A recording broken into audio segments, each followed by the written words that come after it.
حدیث میں یہ بھی آتا کہ اصفہان سے 70,000 یہودی دجال کا ساتھ دیں گے. لیکن بہرحال خراسان ایک صوبہ ہے افغانستان کا اس وقت بھی شمال مشرقی کونے میں. مجھے امید ہے وہاں سے خیر کی، کیونکہ خراسان کا لفظ وہاں پہ شامل ہے. اور حضور کی حدیث میں بعد میں آپ کو سناؤں گا کہ خراسان سے فوجیں چلیں گی جو یروشلم کو دوبارہ حاصل کریں گی، فتح کریں گی. جیسے پہلے یروشلم کھویا عربوں نے تھا، دوبارہ حاصل کیا تھا کرد نے، کرد خون صلاح الدین ایوبی رحمت اللہ علیہ، ایسے اب پھر عربوں نے کھویا ہے. لیکن لینے والے خراسان سے لشکر آئیں گے. یخرج من خراسان رایات سود لا یردها شیء حتی تنصب بإیلیا. خراسان کے علاقے سے کالے علم لے کر لشکر چلیں گے جن کے رخ کو کوئی موڑ نہیں سکے گا جب تک کہ وہ جا کر یروشلم میں نصب نہ ہو جائے. اس کے بعد نام آتا ہے پاکستان کا. یہ ہے میری اور آپ کی داستان، اور یہ ہے سبب جس کی وجہ سے کہ میں آپ سے یہ گفتگو کر رہا ہوں.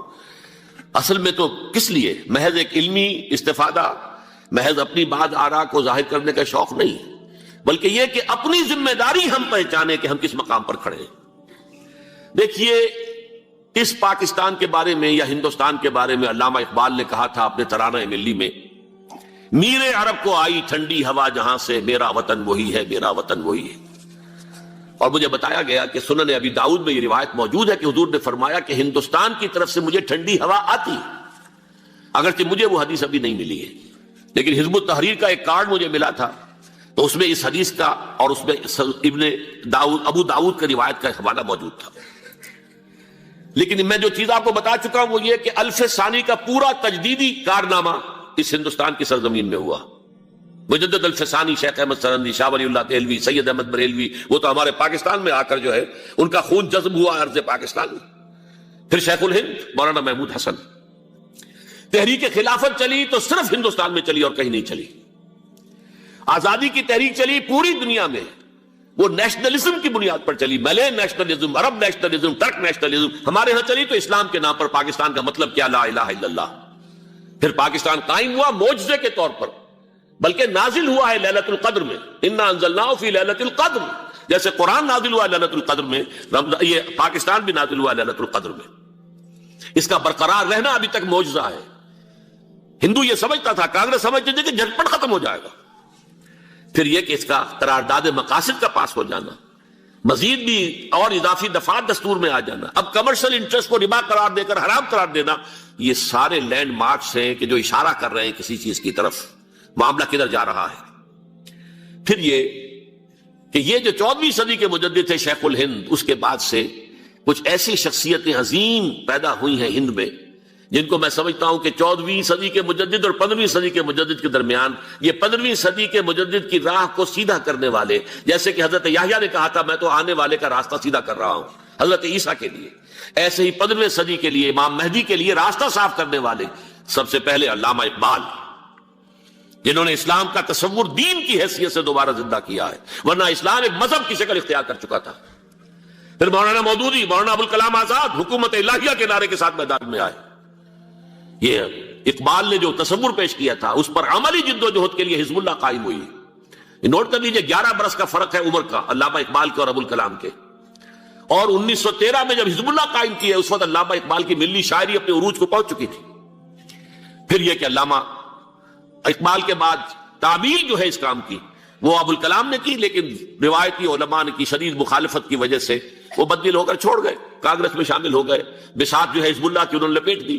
پھر مولانا مودودی آئے، انہوں نے وہ ڈور جو ہے اس کا سرا تھاما، جماعت اسلامی قائم کی حکومت الہیہ ہی کے قیام کے لیے. اگرچہ میرے نزدیک یہ کہ وہ انتخابی اور ایک قومی سیاست کی ایک جماعت بن کر پاکستان میں جو ہے دلدل میں پھنس گئی ہے. اب ہم اس کی کوشش کر رہے ہیں، تنظیم اسلامی اور یہ تحریک خلافت جس کے تحت یہ جلسہ ہو رہا ہے. یہ ساری چیزیں وہ ہیں کہ آپ کو سوائے پاکستان کے اور کہیں نہیں ملیں گی پوری دنیا میں. معلوم ہوتا ہے کہ پاکستان کو بہت بڑا رول پلے کرنا ہے اس میں. اور اس کے ساتھ اب جمع کر لیجئے افغانستان کی عمارت افغانستان، اسلامی عمارت افغانستان قائم ہو چکی ہے. یہ پچھلے 20 سالوں میں جو کچھ وہاں ہوتا رہا ہے اس سے پہلے تصور نہیں ہو سکتا تھا. علامہ اقبال کے فرزند بھی دیکھ کر آئے ہیں، تو اگرچہ وہ خود میں سمجھتا ہوں کہ خاصے انہیں آپ لبرل کہیں، آزاد خیال کہیں، لیکن اس درجے متاثر ہو کر آئے تھے کہ انہوں نے یہ کہا افغانستان میں جو میں نے حالات دیکھے ہیں کہ اگر 2-4 اور مسلمان ملکوں کے اندر یہ نظام قائم ہو جائے تو پوری دنیا مسلمان ہو جائے گی. یہ سب کچھ کیسے ہو رہا ہے؟ یہ آنے والے دور کی جھلکیاں ہیں. Coming events are casting their shadows before. یہ سب بتا رہے ہیں کہ پاکستان افغانستان کو مل کر اس میں کوئی عظیم رول پلے کرنا ہے. اور اس کے ضمن میں اب میں علامہ اقبال کے بارے میں آخری بات کہہ رہا ہوں. علامہ اقبال کے بارے میں عام یہ خیال ہے، انہوں نے اپنے خطبات میں مہدی کا اور نزول مسیح کا، حالانکہ میں کل پڑھ رہا تھا مولانا سعید احمد اکبر آبادی رحمۃ اللہ علیہ کا ایک مقالہ ان کا، کہ علامہ اقبال نے ابن خلدون کے بارے میں یہ کہا ہے کہ مہدی کا اور نزول عیسیٰ کا دونوں کا انہوں نے انکار کیا ہے، حالانکہ ابن خلدون نے نزول عیسیٰ کا انکار نہیں کیا، صرف مہدی کا انکار کیا ہے. بہرحال علامہ اقبال نے خطبات میں انکار کیا ہے. لیکن یہ کہ اپنی شاعری کے اندر میں چیلنج کرتا ہوں کسی بڑے سے بڑے اقبال شناس کو، ان کا یہ شعر ذرا سنیے. خضر وقت از خلوت دشت حجاز آید بروں، کارواں زی وادی دور و دراز آید بروں. خضر وقت، امام وقت، رہنمائے وقت، قائد وقت، خلوت دشت حجاز، حجاز کی صحرا کی کسی خلوت گزینی سے نکل کر باہر آئیں گے. میں حیران ہوتا ہوں علامہ کے اس فکر پر اور اس مصرے پر. یہاں انہوں نے شیعہ اور سنی دونوں کے کانسیپٹ جمع کر دیے. شیعہ کا کانسیپٹ یہ چھپے ہوئے کسی غار میں وہاں سے برآمد ہوں گے، اور ہمارا کانسیپٹ میں ام سلمہ رضی اللہ تعالیٰ عنہ کی حدیث سنا چکا، چھپے ہوئے ہوں گے وہ وہاں پر، مدینے سے نکل کر آ کر مکے میں چھپ جائیں گے. اس خانہ جنگی کی حالت میں لوگ ان کی طرف دیکھ رہے ہوں گے، سوچتے ہوں گے انہیں میدان میں آنا چاہیے، کوئی پارٹ پلے کرنا چاہیے، امت کی رہنمائی کرنی چاہیے، لیکن وہ چھپیں گے، وہ کارے ہوں گے، وہ اس ذمہ داری کو قبول نہیں کرنا چاہیں گے، جا کے چھپ جائیں گے مکے میں. وہاں سے مکے والے انہیں نکالیں گے، اور وہ کارے ہوں گے، انہیں بالکل یہ پسند نہیں ہوگا کہ یہ ذمہ داری اٹھائیں. تو خضر وقت از خلوت دشت حجاز آیت بروں، کارواں زی وادی دور و دراز آیت بروں. کارواں جو چلے گا ان کی مدد کے لیے اس وادی دور و دراز، اس زی عظیم وادی دور و دراز، یہ وادی سندھ ہے. وادی سندھ جو ہے ہم سمجھتے ہیں کہ صرف یہ پاکستان اور پنجاب جو ہے یہ اس میں شامل ہے، سندھ اور پنجاب نہیں، افغانستان کا پورا مشرقی علاقہ اس میں شامل ہے. جیسے دریائے جہلم سندھ میں جا رہا ہے، جیسے دریائے گلگت سندھ میں آ کر ملتا ہے، جیسے دریائے چناب اور راوی اور جہلم اور یہ سب جا رہے ہیں اور آ رہے ہیں، اسی طرح دریائے کابل کہاں سے آ رہا ہے، دریائے گومل کہاں سے آ رہا ہے، ٹوچی کہاں سے آ رہا ہے. یہ سارا جو ہے ڈرین جو ہو رہا ہے، ایسٹرن جو ہے پارٹ آف افغانستان، یہ سب وادی ہے. اس وادی کے یہ دو حصے ہیں، ایک حصہ جو ہے یہ ادھر پاکستان میں ہے، اور اسی وادی کا دوسرا حصہ جو ہے وہ افغانستان میں ہے. کارواں زی وادی دور و دراز آیت بروں، کارواں چلے گا یہاں سے. یخرج ناس من المشرق یؤتون للمہدی یعنی سلطان ہی، مشرق سے فوجیں چلیں گی کہ جو مہدی کی حکومت قائم کریں گی. اور یخرج من خراسان رایات و سود، اور خراسان سے سیاہ پرچم چلیں گے کہ جن کا رخ کوئی موڑ نہیں سکے گا، حتیٰ تنصب بیلیا، یہاں تک کہ وہ جا کر یروشلم کے اندر نصب ہو جائیں گے. حضرات، میں ایک میری گفتگو کا حصہ باقی تھا لیکن میں اسے چھوڑ رہا ہوں، اس لیے کہ گلوبلائزیشن جو اس کی ہوگی، جو خلافت علی منہاج النبوہ کی تجدید کامل حضرت مہدی کے ہاتھوں عرب میں ہوگی، اس سے پہلے اس کے لیے محنت، کوشش، جد و جہد پاکستان اور افغانستان میں ہو چکی ہوگی جو اسے سپورٹ کرے گی اور وہاں جا کر حکومت قائم کرے گی. اس کے بعد گلوبلائزیشن کا جو مرحلہ اس کا ہے وہ حضرت مہدی کے ہاتھوں نہیں ہے، وہ حضرت عیسیٰ ابن مریم ان کے نزول کے بعد ہے، جن کے نزول کے بعد دجال کا خاتمہ ہوگا اور یہودیوں کا استحصال ہوگا. مسلمانوں پر بھی بڑی تکالیف عربوں پر آئیں گی، شدائد آئیں گے، لیکن یہ وہ میں حصہ ملتوی رکھتا ہوں کسی دوسری محفل اور کسی دوسری مجلس اور نشست پر. اب میں آپ کو ذرا اس جو انسانوں میں سے انسان دشمنی کا جن کا سب سے بڑا رول ہے، میں ان کی 2000 سالہ تاریخ کا آپ کے سامنے نقشہ رکھنا چاہتا ہوں. ان 1400 سال کا تو میں نے صرف 4 آپ کو پوائنٹس بتائے.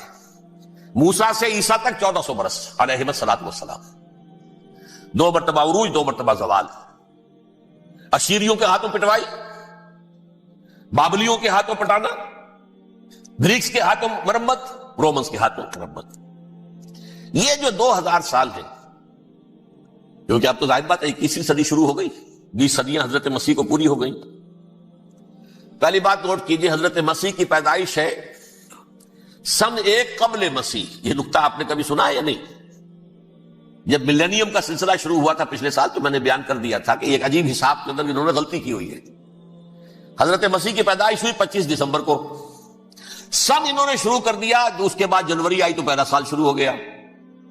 اگر جنوری سے پہلا سال شروع ہوا تو یہ 6 دن جو ہے تو اس کے پچھلے سال میں تھے، لہذا کہا جائے گا کہ Jesus Christ was born 1 year before Christ, BC. تو ایک قبل مسیح میں حضرت مسیح کی پیدائش ہوئی. یہ آخری اسرائیلی نبی اور رسول. یہودی علماء کی مخالفت، دشمنی، سولی پر چڑھوا دینا میں بیان کر چکا ہوں.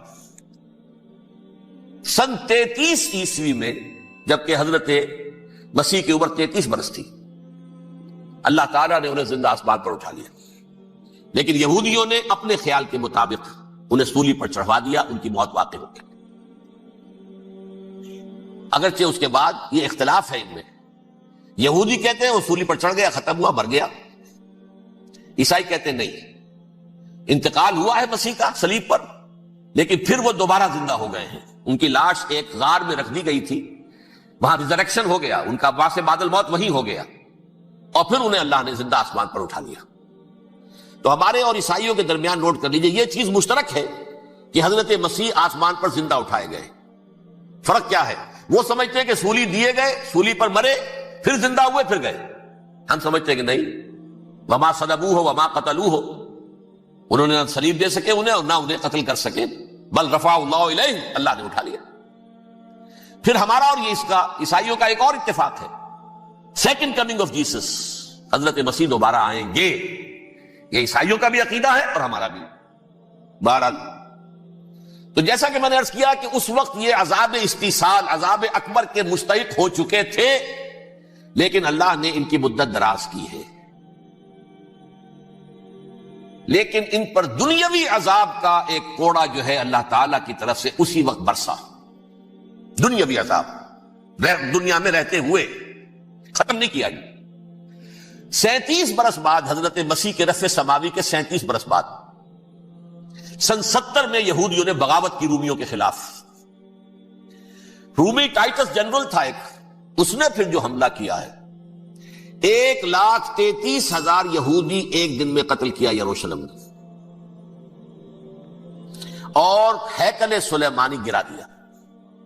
وہ ہیکل پہلے بھی گرا تھا، پہلے 1400 سال کے دوران میں بھی نبوکدنضر نے گرایا تھا، لیکن پھر اس کے 150 سال بعد انہوں نے دوبارہ بنا لیا تھا، اس لیے وہ اسے سیکنڈ ٹیمپل کہتے ہیں. پہلا ٹیمپل جو حضرت سلیمان نے بنایا تھا، نبوکدنضر نے گرا دیا 587 قبل مسیح میں، پھر دوبارہ انہوں نے 150 سال کے بعد بنا لیا. وہ اس تاریخ کا حصہ ہے میں نے جس کے بارے میں آپ کو تفصیل نہیں بتائی.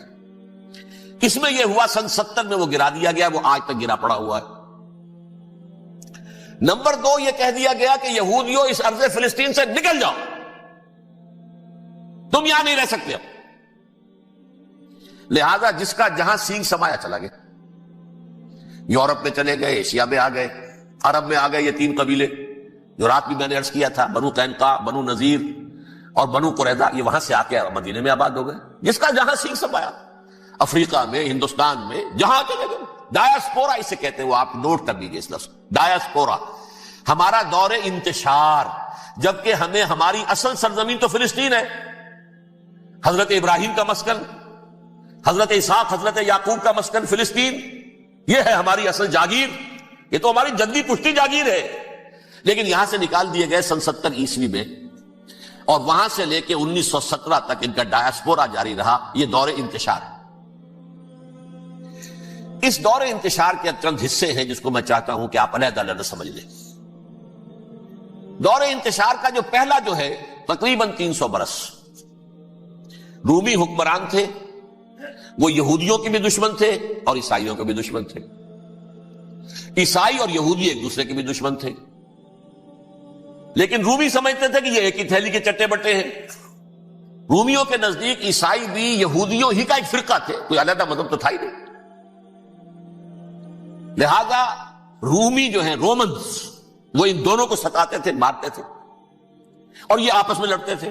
یہودی عیسائیوں کو مارتے تھے، عیسائی یہودیوں کو مارتے تھے. یہ ہے 300 برس تک کی تاریخ.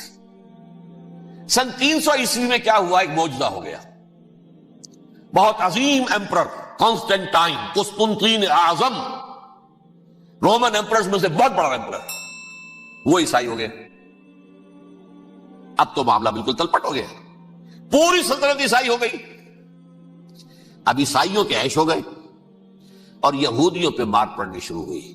اب عیسائیوں کا آپ خود سوچئے کہ جنہیں وہ خدا بنا بیٹھے ہیں، خدا کا بیٹا قرار دے رہے ہیں، ان کے قاتل کون؟ یہودی بدماش. لہذا ان کی وہ پٹائی شروع ہوئی ہے یورپ میں، پوری رومن امپائر میں انہیں ذلیل کیا گیا. شہروں میں آمد بند، علیحدہ رہو، گھیٹوز کے اندر رہو. یہودی کا نام جو ہے وہ گالی بن گیا، جیسے آج بھی یہودی گالی کہتے ہیں، جیسے خنزیر کا لفظ. آخر وہ بھی اللہ کی مخلوق ہے، لیکن آپ کو معلوم ہے کوئی شخص زبان پر نام نہیں لانا چاہتا خنزیر کا، سور کا. ہے تو مخلوق، وہ بھی ایک حیوان ہے. ایسے ہی یہ ہے یہودی، یہودی گالی، جھوٹ گالی. لہذا ایک طرف تو ان دونوں کے درمیان دشمنی، جس کو قرآن کہتا ہے وَأَغْرَيْنَا بَيْنَهُمُ الْعَدَاوَةَ وَالْبَغْضَاءَ، ہم نے ان کے مابین دشمنی جو ہے پیدا کر دی. اور جب یہ پوری سلطنت عیسائی ہو گئی تو قافیہ تنگ ہو گیا یہودیوں کا. اب آئیے 571 عیسوی، یعنی جبکہ ڈائسپورا کو کتنا عرصہ ہو چکا تھا؟ 500 برس. سن 70 سے شروع ہوا ڈائسپورا، جب ٹائٹس نے گرایا ہے ہیکل کو اور نکال باہر کیا انہیں فلسطین سے. بھاگ جاؤ، یہاں ایک یہودی بھی نہیں رہے گا، فلسطین سے نکال دیے. اس کے پورے 500 برس بعد سن 571 عیسوی میں حضور کی پیدائش ہوئی، ولادت باسعادت محمد رسول اللہ صلی اللہ علیہ وسلم. 610 میں آپ پر وحی کا آغاز ہوا. لیکن حضور کے ساتھ ان کا معاملہ کیا رہا؟ اول تو جبکہ حضور ابھی مکے ہی میں تھے، یہودیوں نے ریشہ دوانیاں شروع کر دی حضور کے خلاف. قریش مکہ کو سکھاتے تھے، پڑھاتے تھے، ان سے یہ پوچھو، ان سے یہ پوچھو، انہیں اس طرح تنگ کرو، ان سے یہ امتحان لو. یہ آپ کے علم میں ہے. سورہ بنی اسرائیل میں، سورہ کہف میں وہ سوالات، جو امتحانی سوالات آئے تھے، ذوالقرنین کون تھا، اصحاب کہف کون تھے، تم رسول بنے پھرتے ہو تو بتاؤ، اور یہ روح کی حقیقت کیا بتاؤ. یہ ساری ریشہ دوانیاں کر رہے تھے بیٹھے ہوئے ابھی وہیں پر. حضور ابھی پہنچے بھی نہیں. ہجرت فرما کر حضور تشریف لے آئے تو حضور نے، جسے ماسٹر سٹروک کہا جائے گا، یعنی اسٹیٹس مین شپ کا ماسٹر سٹروک، آپ نے مدینے میں آتے یہودیوں کے ساتھ پیکٹ کر دیا، جوائنٹ ڈیفنس پیکٹ آف مدینہ، کہ اگر مکے والے ہم پر حملہ کریں گے تو ہم مل جل کر ایک قوم کی حیثیت سے مقابلہ کریں گے. یہ میثاق مدینہ کہلاتا ہے، جس کے بہت غلط معنی پہنائے جا رہے ہیں آج کل. بہرحال میں موضوع میرا چونکہ یہ نہیں، میں ادھر نہیں جاؤں گا. لیکن ہوا کیا؟ ہر مرتبہ یہ خیانت کے مرتکب ہوئے. ان نے جو عہد کیے تھے ان سے پھرے، اندر ہی اندر سازش، ریشہ دوانی، حضور کی بدترین دشمنی. سورہ نساء کی آیت نمبر 12 میں، 14 میں، 13 میں فرمایا ہے لا تزال تطلع علی خائنۃ منہم. اے نبی، ہمیشہ آپ کے علم میں ان کی طرف سے خیانتیں، بددیانتیاں آتی رہیں گی. اور بار بار وہ مسلسل جنگ کی آگ بھڑکاتے تھے. قریش کو دعوت دیتے، آؤ آؤ آؤ، ہم اندر سے بغاوت کر دیں گے، تم آؤ تو صحیح، ختم کریں محمد کو اور اہل ایمان کو صلی اللہ علیہ وسلم ورضی اللہ تعالی عنہم اجمعین. لیکن پھر جب وہ آتے تھے تو یہ دبک جاتے تھے، ان میں ہمت نہیں تھی. میدان کے مرد نہیں رہے تھے. یہ سورہ حشر میں ان کا نقشہ کھینچا گیا ہے. کھلے میدان میں مقابلے کی اس کے اندر صلاحیت ہی نہیں ہے. یہ تو فصیلوں کے پیچھے سے، جیسے عورتیں کہیں دیہات میں لڑائی ہوتی ہے تو مرد جو ہے گلیوں میں لڑتے ہیں، عورتیں اوپر سے پتھر پھینکتی ہیں، بس وہ کام یہ کر سکتے تھے. من ورائے جدر، فصیلوں کے پیچھے سے، جنگ میں میدان میں نہیں آ سکتے. بہرحال قرآن مجید میں ہے یہ، سورہ مائدہ کی آیت نمبر 64، کلما اوقدوا نارا للحرب اطفاها اللہ. اکثر و بیشتر مواقع پر تو یہ جب آگ بھڑکاتے تھے جنگ کی، اللہ اسے بجھا دیتا تھا. لیکن بہرحال اس کے باوجود جنگیں ہوئی، غزوہ بدر، غزوہ احد ہوئی کہ نہیں؟ یہ ساری اس اصل شرارت میں. اور اس کے نتیجے میں حضور نے پھر ایک ایک کر کے 3 قبیلوں کو سزا دی. غزوہ بدر کے فوراً بعد بنو قینقاع نکالے گئے مدینے سے، غزوہ احد کے فوراً بعد بنو نذیر نکالے گئے، اور غزوہ احزاب کے بعد بنو قریظہ نکال دیے گئے. یہ تو میں نے آپ کے سامنے رکھ دیا صرف حضور کے زمانے میں ان کا کیا رویہ رہا. دشمن، رات بھی ہم نے وہ آیت پڑھی تھی، لَتَجِدَنَّ أَشَدَّ النَّاسِ عَدَاوَةً لِلَّذِينَ آمَنُوا الْيَهُودُ وَالَّذِينَ أَشْرَكُوا. اہل ایمان کی دشمنی میں شدید ترین تم پاؤ گے یہودیوں کو اور مشرکین. مشرکین بھی بعد میں ہے، پہلے یہودی. حضور کے بعد کیا ہوا اب یہ نوٹ کیجئے، یہ ان کی تاریخ کا دوسرا دور. حضرت عمر رضی اللہ تعالیٰ عنہ قائد خلافت ہے. بیت المقدس کا محاصرہ کیا گیا، فصیل بڑی اونچی، شہر اندر سے سیلف سفیشینٹ، حملے کا راستہ کوئی نہیں، محاصرہ طول کھینچ رہا ہے، لیکن ان کے پاس رسد بھی موجود ہے، پانی بھی موجود ہے، وہ دروازے بند کر کے بیٹھے ہوئے۔ بالآخر اللہ تعالیٰ کی مشیت کا ظہور کیسے ہوا؟ ان کے کچھ علماء آئے فصیل پر، کہا دیکھو مسلمانوں، تم قیامت تک بھی یہاں پڑے رہو گے محاصرہ کر کے، ہمارا یہ شہر فتح نہیں ہوگا۔